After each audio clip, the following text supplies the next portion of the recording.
তাদের প্রতি আমার অনুরোধ থাকবে, আপনাদের উস্তাদদের আন্দোলনের প্রতি আপনারা সহানুভূতি প্রকাশ না হয় আপনারা দায়ী থাকবেন। স্বাধীনতার পর থেকে এটা শুরু, কিন্তু কোনো সরকার মানে সাড়া দিচ্ছে না। এন্ট্রি পদ যারা আছে অত্যন্ত উচ্চশিক্ষা গ্রহণ করে আমাদের এখানে সহকারী শিক্ষক পদে যোগদান করেন। ফলে এন্ট্রি পদ নবম গ্রেড করে আমাদের যে অধিদপ্তর, যে শিক্ষানীতি থেকে আরম্ভ করে যেখানে আমাদের মাননীয় প্রধান উপদেষ্টা পর্যন্ত সম্মতি জ্ঞাপন করেছেন যে অধিদপ্তর আলাদা করা, সে দাবি আমাদের দীর্ঘদিন যে বিভিন্ন শিক্ষকগণ প্রমোশন, যে পদোন্নতি, তারপরে জনিত সমস্যা রয়েছে, অনেকগুলো শূন্যপদ থাকার কারণেও তাদের দীর্ঘদিন পদোন্নতি হচ্ছে না। শিক্ষকদের টাইম স্কেল সিলেকশন গ্রেড সেটা সরকারের একেবারে লিখিত একটা যে মানে আমাদেরকে দেওয়া পাওনা, সুপ্রিম কোর্ট থেকেও তাদের এই বিষয়ে তাদের যে ন্যায্য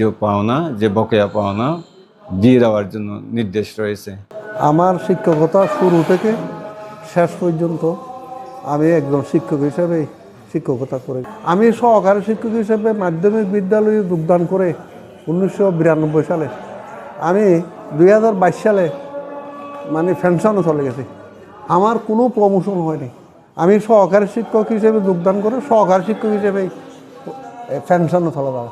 এটা কি দুনিয়াতে কোথাও কোনো ডিপার্টমেন্টে বাংলাদেশের মধ্যে কোথাও আছে কোনো পদোন্নতি হয় না? মানুষের দুইটা জিনিস দরকার, বাদ এটা দেহর জন্য, কিন্তু মানুষের একটা খোরাক আছে, মনের একটা খোরাক আছে। হ্যাঁ, কিন্তু মাধ্যমিক বিদ্যালয়ের দিকে তাদের মানসিক প্রশান্তি দেওয়ার জন্য আমি কোনো ডিপার্টমেন্টের বা সরকারের আমাদের মাধ্যমিক উচ্চশিক্ষা অধিদপ্তরের কোনো উদ্যোগ আমরা দেখি নাই। এর চেয়ে করুণ পরিণতি মাধ্যমিক বিদ্যালয়ের মতো আর কথা পারে না। বাংলাদেশের আপামর জনসাধারণ যারা আছে, বিভিন্ন পেশাজীবী যারা আছে, তাদের প্রতি আমার অনুরোধ থাকবে, আপনাদের উস্তাদদের আন্দোলনের প্রতি আপনারা সহানুভূতি প্রকাশ করুন, না হয় আপনারা দায়ী থাকবেন, মানসিক বা মানবিকভাবে আপনারা দায়ী থাকবেন। বাংলাদেশ স্বাধীন হওয়ার পর থেকে আজকে 54 বছর এই আমরা স্বদেশী দ্বারা শোষিত হচ্ছে। স্বাধীনতার পর থেকে এটা শুরু, কিন্তু কোনো সরকার মানে সাড়া দিচ্ছে না। তাইলে এই সরকার হলো বৈষম্য হারানোর সরকার। আমরা চাচ্ছিলাম যে যেহেতু সব জায়গায় বৈষম্য নিরসন হচ্ছে, আমাদেরটাও এই সরকারের আমলে হয়ে যাক। আমরা দাবি দেওয়া প্রথমে লিখিত দিছি, মানববন্ধন করছি 1 বছর থেকে, কিন্তু কেউ সাড়া দিচ্ছে না। এরপরেও গত বৃহস্পতিবার 27 তারিখ ডিজি অফিসে আমরা জানিয়েছি, শিক্ষা উপদেষ্টা মহোদয়কে জানিয়েছি, কিন্তু কোনো সাড়া নাই। সর্বশেষে মানে আমরা একেবারে কেন্দ্রীয়ভাবে সারা বাংলাদেশের পুরানো 315টা 17টা স্কুল ছিল, এর মধ্যে আরো কিছু যুক্ত হয়েছেন, সবাই মিলে আমরা একসাথে কর্মবিরতি পালন করতেছি। আমাদের এক প্রকারের কোনো বাবা মা নাই বললেই চলে, দেখার মানে কথা বলার, একজন অভিভাবকের দায়িত্ব পালন করার মতো আমাদের কোনো পদও নাই। আমাদের এগুলো কেউ দৃষ্টিপাত করে না। সরকারি মাধ্যমিক শিক্ষক সমিতি সারা দেশব্যাপী এই কমপ্লিট শাটডাউনের যে কর্মসূচি ঘোষণা করেছে গতকালকে, এর আগে ওনারা ঢাকায় অবস্থান কর্মসূচি পালন করেছে, গতকালকে এই কর্মসূচিটা দেওয়া হয়েছে। তারই প্রেক্ষিতে কক্সবাজার জেলায় 6টি সরকারি মাধ্যমিক বিদ্যালয়ে কর্মবিরতি চলছে।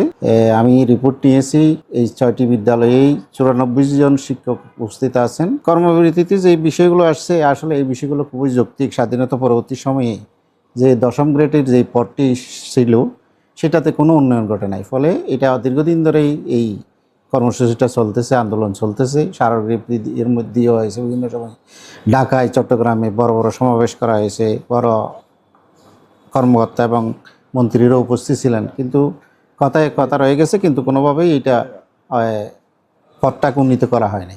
সেই জন্যই ওনাদের সমসাময়িক সমস্যা অফিসার, শিক্ষা officer, sub registrar, primary instructor, এরা সবাই 10ম গ্রেডে ছিল ওনাদের সাথে, কিন্তু ওনারা 9ম গ্রেড উন্নীত হয়েছে, কিন্তু সহকারী শিক্ষকদের 9ম গ্রেড উন্নীত করা হয়নি। তাই তাদের এই দাবিটা খুবই যৌক্তিক। সারা বাংলাদেশব্যাপী সরকারি স্কুলের শিক্ষকবৃন্দ দীর্ঘদিন ধরে বঞ্চনার শিকার হয়ে আসছেন। তাদের ন্যায্য টাইম স্কেল সিলেকশন গ্রেড থেকে তারা বঞ্চিত। কেস করেছিলেন তারা, কিন্তু কেসের রায় হয়েছে তাদের পক্ষে, কিন্তু কর্তৃপক্ষ যথাসময়ে এবং এই পর্যন্ত তাদের ন্যায্য সিলেকশন গ্রেড এবং টাইম স্কেলটা দেয়নি। আজকে বার্ষিক পরীক্ষা ছিল, নির্বাচনী পরীক্ষারও অংশ ছিল, যেটা আজকে হয়নি। আগামীকাল আজকের মধ্যে যদি কর্তৃপক্ষ আমাদের কোনো আশ্বস্ত করেন, তাহলে হয়তো আগামীকাল থেকে পরীক্ষা আবার শুরু হবে। পরীক্ষা যথাসময়ে যে নিয়মে হওয়ার কথা সেভাবে পরীক্ষা চলবে। মূলত যে জিনিসটা আমরা লক্ষ্য করছি সেটা হলো, এখানে মেধাবীরা প্রথমে চাকরিটাতে আসে শিক্ষকতাকে পেশা হিসেবে নিয়ে, কিন্তু এখানে পদে পদে বঞ্চনা।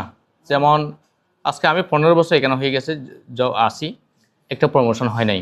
আমাদের আদালতের রায় আছে সিলেকশন গ্রেড টাইম স্কেল দেওয়ার জন্য, ইভেন আমাদের আরেকটা আদালতের রায় আছে প্রমোশন দেওয়ার জন্য।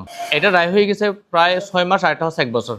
আমরা নিয়মতান্ত্রিকভাবে তাদেরকে বিভিন্ন এই বিষয়গুলো আমাদের ঊর্ধ্বতন কর্মকর্তাদের আমরা জানিয়েছি, মন্ত্রণালয়ে যোগাযোগ করেছি, কিন্তু তারা এই বিষয়ে কোনো কর্ণপাতই করে না।